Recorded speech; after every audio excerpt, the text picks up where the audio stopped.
sanadkii hore ayaa dowladda Talyaaniga mashruuc ay ugu talagashay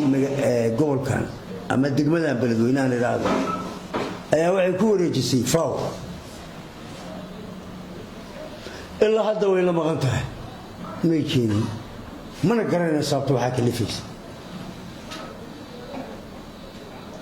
malaha waxaan filayaa marka fatahaadu timaado oo wabigu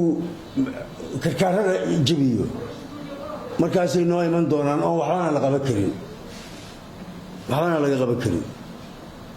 haddii jiilaal tahay oo wabigi guran yahay oo wax walba la qaban karo waxay manayaan ma jiraan wax dhaqaaqaya ma jiraan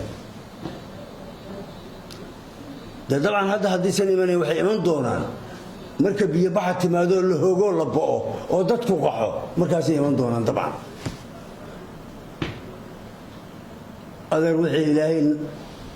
uu nala kulmiyo ayaan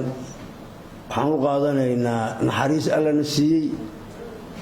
shar iyo qayrba alla ku xamdinaynaa aniga kal hore waxaan filayaa November miyay tulo ayaan tagay Muqdisho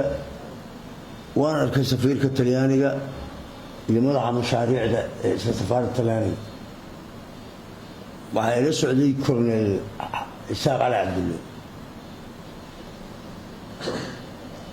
in 21 cisho ka bacdi ay beledweyne imaanayaan faawna ay hawshaasina qabtaan la rabay sheegay I don't know illa hadda waxa